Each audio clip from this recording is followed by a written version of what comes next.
শীত গ্রীষ্ম বর্ষা শরীর সুস্থ রাখতে জলই ভরসা।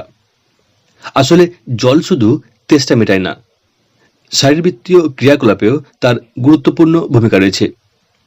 শরীরে জলের মাত্রা কমে গেলে বিপদ হতে পারে মারাত্মক। জল খাওয়া জরুরি, তাই নিয়ম করেই জল খাচ্ছেন। কিন্তু জল খাওয়ায় কোনো ভুল হচ্ছে না তো? সকালে উঠেই 2 থেকে 3 গ্লাস জল। ঘুম থেকে উঠে প্রস্রাব করা জরুরি, একই সঙ্গে জল খাও। পুষ্টিবিদরা বলেন, জল খেলে শরীর থেকে দূষিত পদার্থ বেরিয়ে যায়। ভালো হয় যদি হালকা গরম জল খাওয়া যায়। কিন্তু কতটা? চিকিৎসক এবং পুষ্টিবিদরা বলছেন, ঘুম থেকে উঠে 1 গ্লাস জলই যথেষ্ট। তেষ্টা না মিটলে আরও আধ বা 1 গ্লাস।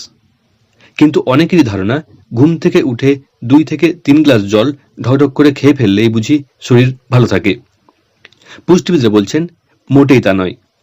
জল খাওয়া দরকার আধ বা 1 ঘন্টা অন্তর, 1 বা আধ গ্লাস করে। গরম জল, ঠান্ডা নয়। গরম জলে মধু দিয়ে খাচ্ছেন কিংবা মেথির জল? চিকিৎসকরা মনে করাচ্ছেন, গরম জল মানে ঠিক গরম নয়। ঘরের তাপমাত্রা থেকে তা হবে সামান্যই গরম, যাকে বলে ঈষদুষ্ণ। অতিরিক্ত ঠান্ডা বা গরম জল কোনোটাই শরীরের পক্ষে ভালো নয়।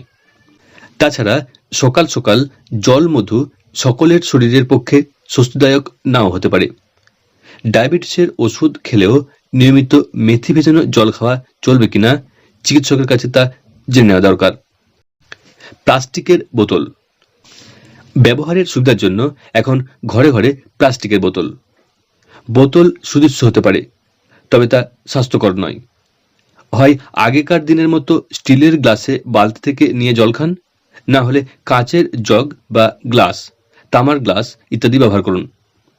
বোতল থেকে জল খেতে গেলে কখনো কখনো গলায় আটকে যেতে পারে, তার চেয়ে চুমুক দিয়ে গ্লাসে জল খান। খাওয়ার মাঝে জল, 1 গ্লাস ভাতের পরই 1 চুমুক জল। অনেক সময় সন্তানকে এমন অভ্যাস করিয়ে ফেলেন অভিভাবকেরা। কিন্তু চেষ্টা করা দরকার জল যেন খাওয়ার খানিক আগে বা পরে খাওয়া হয়। খাওয়ার সময় বেশি জল খেলে পেট ভরে যাবে, তাছাড়া হজমের সমস্যাও হতে পারে।